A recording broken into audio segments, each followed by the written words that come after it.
Patrick Cavalier, ATHLEAN-X.com. We're going to get up close and personal here today. You and I, pull up a chair. Let's spend some time together. We're going to talk. And we're going to talk about are my mistakes.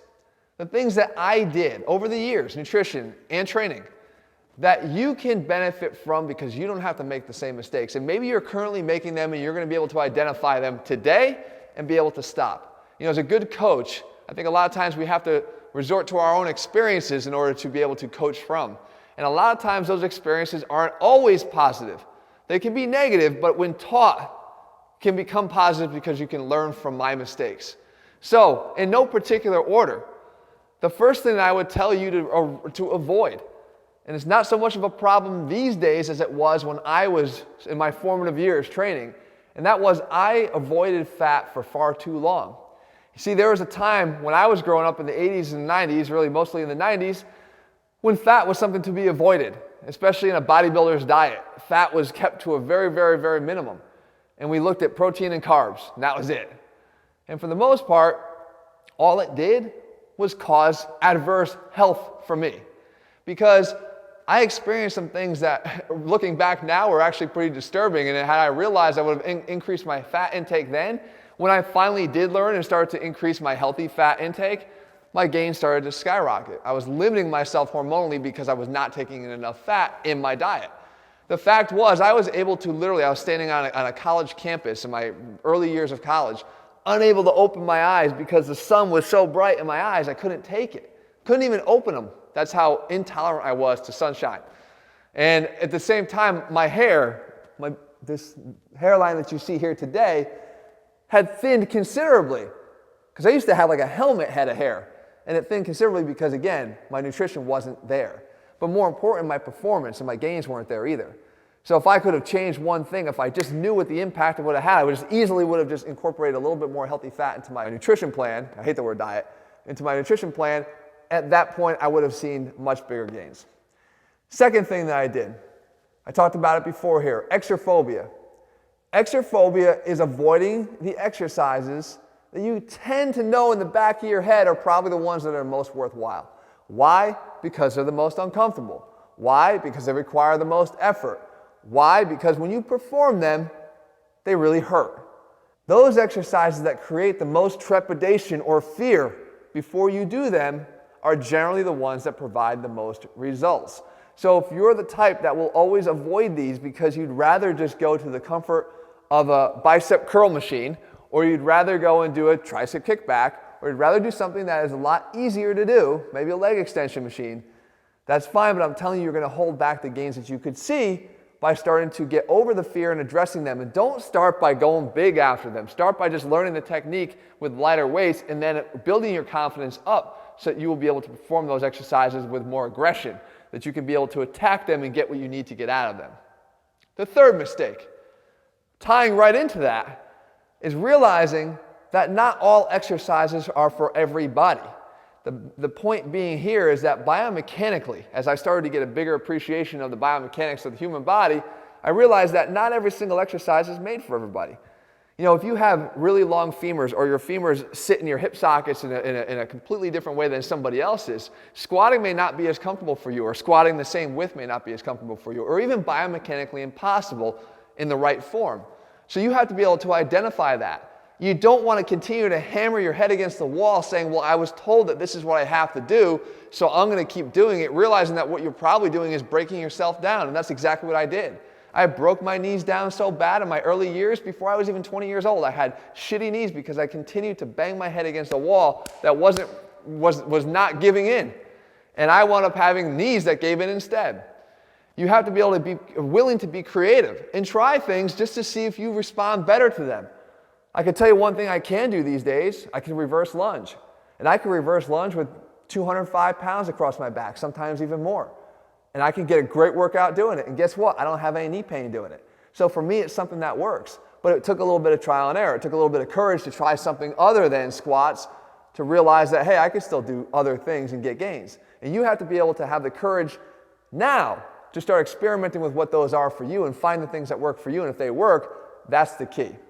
The next thing I did is actually a little bit embarrassing, but hey, we've all been there at some point in time, and that is I relied too heavily on supplementation. As a matter of fact, said more clearly and more of an admission, I felt that supplementation could overcome bad training, or at least a lack of intensity in my training. You see, I thought that, hey, as long as you're doing the right things, taking the right things supplementally, you can sort of just show up for the workout and everything else will be good. And I talked about before how I used this program called Cybergenics, which was a series of pills in a bottle. I don't even know what the hell they were, to be honest. All I know is when you took them, you smelled them, smelled like absolute garbage. And I used to take one and pop them down. I thought, I am on Cybergenics. I am just going to show up. I'll perform the workout. I won't necessarily be invested in how much effort I'm going to put in that workout, but as long as I complete it, the supplements will do the rest for me and take care of that. And that is not how supplementation works, guys. If you are willing to put in the hard work and not use supplementation as a substitute to hard work, then you will see some great results from supplementation. They're supplementing your hard training and your proper nutrition, and the combination of all of those actually gives you a result greater than any of the three individually. It gives you sort of not a 1 + 1 + 1 = 3, but a 1 + 1 + 1 = 5 or 6 or 7 or 10. Okay, so you need to get that additive effect, but they all have to be there, not one at the exclusion of the other. And certainly supplements are really, really easy to take, and it's a lot harder to actually put in effort, but you cannot think that that is going to work for you in the long term. Next is another one that's a little bit on the embarrassing side, but hey, we're talking you and I here today, so why not? Bodybuilding magazines were my Bible. They're what taught me how to lift. They're what taught me how to make early gains. I didn't have the internet. So I'm going to be really, really embarrassing here. The internet didn't exist when I was young in training and I just started out. I didn't have that. I didn't have a YouTube channel like mine, hopefully, that could guide you and give you real world things that you can do and apply, because you know it's coming from somebody that's playing on the same playing field as you are, on the same level playing field, and has experience guiding what it is that I do that allowed me to be able to dispense this information to you confidently that's going to work for you. But I was following guys that I didn't really know any better. I knew that they only outweighed me by about 150 pounds, and I knew that they were, much more capable of handling workouts that lasted 2, 3, and 4 hours long, but it was all I had, and I modeled myself after that, and I followed the same 50 set workouts for just chest, and I followed the 2 and 3 hour workouts, and I did all that garbage, and I didn't see results. I saw enough to know that I could make a muscle and see some kind of a bump come up, but not enough to actually be really proud to say, hey, look, I work out for 3 hours a day. Can't you tell? It wasn't working for me that way. But again, it's all I had, and it's one of the things I wish I had different. I wish I had a different resource. I wish I had something like this channel a long time ago that would have been able to teach me the things I should have done a lot more quickly.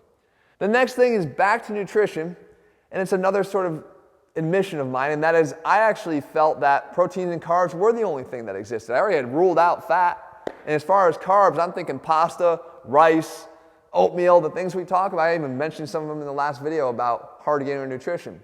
I completely overlooked, for 2 reasons, plant-based nutrition, fibrous carbohydrates, because I didn't like them. As I said before, exophobia, I had foodophobia. I didn't like the taste of vegetables. You couldn't get me to eat them. I didn't see any value in them, right? They were there to gross me out or have some point of discussion for my family to be yelling at me, you make sure you eat your vegetables. That's what it was to me. It was always a negative thing. But when I finally adopted an appreciation for the other kind of carbohydrates here, the more fibrous carbohydrates, everything changed. It was an eye-opener for me. And I think the real power behind it was that I was actually finally, for the first time, especially as I started to increase my fat intake again, was I started to round out my diet and nutrition plan and complete my nutrition plan, where I finally was now getting the micronutrients that a lot of the fibrous carbohydrates in the plant-based nutrition is abundant in, that was complementing and filling in my deficiencies from relying solely on protein and starchy carbohydrates. So I would advise you that if you're the type that was like me, who just kind of tends to hate the taste of some of those vegetables, which, by the way, I'm completely over these days. Completely. I love Brussels sprouts, believe it or not. I love asparagus. I love broccoli. There's so many vegetables these days that I love and I look forward to having that I kind of feel embarrassed to admit that I was the other way. but it's a reality, and it's a reality that a lot of you guys face. And the inspirational part that I can tell you is that by adopting a more well-rounded plan, by incorporating a lot more plant-based nutrition, you're going to see results. And a lot of times I feel because you're finally, for the first time, plugging in deficiencies that you were unaware you even had. Next, this is one of my favorite. Point A to point B. When I trained, that's all I cared about. I had no respect for the process. I had no respect for or appreciation for the A to Z.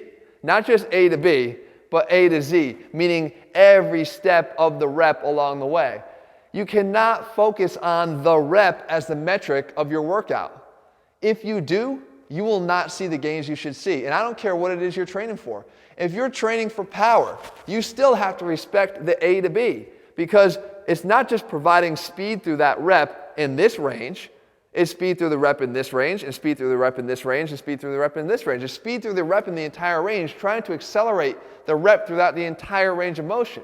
So really being invested in that single rep and then repeating it and repeating it and repeating it. And you can see right there the mental capacity that you have to have and the concentration that you have to do that for every rep and invest yourself so heavily in every rep is challenging, but it's worth it. It is worth it. If you just think about the reps, I used to go there and go, all right, I know I got to get from here to here, here to here. If I could got there this way, fine. If I had to bow my elbows out to get it up there, oh, it was actually a good thing because I could actually divert some of the focus away from the biceps so that I knew I could get to 10 reps, the magic number, or 12 reps, without it actually wearing me down prior to reaching the 10 or 12 reps.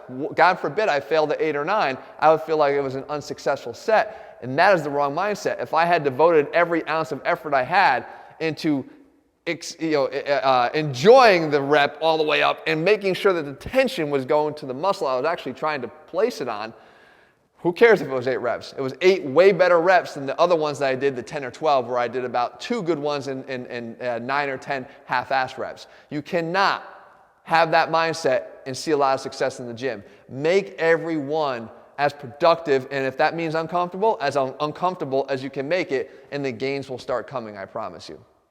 And lastly, I have to say, for a very long period of time, I was on the wrong side of the volume and the intensity balance, right, on this scale. If you go heavy on the intensity, then you're going to have to go light on the volume. If you go high on the volume, then you're going to have to lighten up the intensity. And for me, again, as a natural lifter, the thing I found to be the most productive thing that I did to my training was I increased the intensity. And so be it if I had to decrease that volume. Because guess what? That meant that those 2 and 3 hour workouts that I was following for chest alone from the muscle building magazines had to go. And yeah, it was hard to say goodbye, but man, I had actually a life now. In the afternoon, I was able to actually go home and do something else other than be at the gym for 3 hours. And you know what happened? I started to see results. And I realized that the impossibility is something that makes so much sense. You can't train as hard as you possibly can and do that for a long, long, long period of time. Now I'm talking about within a single workout and amongst several workouts strung together. You do it within a single workout, eventually your effort level is going to diminish, and what you're putting out at the end is really half-assed effort, which is not really capable of delivering the results you're looking for. If you string together those over workout after workout after workout, eventually you start to dip into your capacity to recover. And again, you're going to start to see your ability to perform high-quality workouts diminish. So you need to be able to see that and make that trade, and I'm imploring you to do what I did. Give up the time and invest more in the intensity. And when you do that, you will see much better results, I promise you. So there you go, guys, my 8 biggest mistakes that hopefully you can start to learn from and stop making if you're making them right now. Because I promise you this, nothing more beneficial can come from this video than from you writing in and saying, Jeff, number 2 and number 4, or number 3 and number 7, or all 8 of these things help me dramatically. I don't care if you have to learn from my mistakes. I made them so that you can't make them, all right? So you don't have to make them. And by having this channel and this platform, hopefully I've been able to be given an opportunity to educate as many people as I can to the same things that I did so you do not have to make them. The faster you can avoid mistakes is the faster that you can point yourself in the right direction to consistent gains. And that's what this channel is all about. And I hope you guys can appreciate that, and will leave your comments and let me know what you think below. How many of these are you making? How many have you avoided yourselves? Or how many of your friends are continually bashing their head against the wall, making the same ones over and over again? Just share the video with them, and you can hopefully educate them to not do that anymore. If you're looking for a program that takes all the things that I did learn and puts them into one place in one program, head to ATHLEAN-X.com and get our ATHLEAN-X training system. Nutrition and training all covered in one plan over at ATHLEAN-X.com. In the meantime, if you found this video helpful, leave your comments and thumbs up below. We'll be back here again in just a few days with another video. I'll see you guys soon.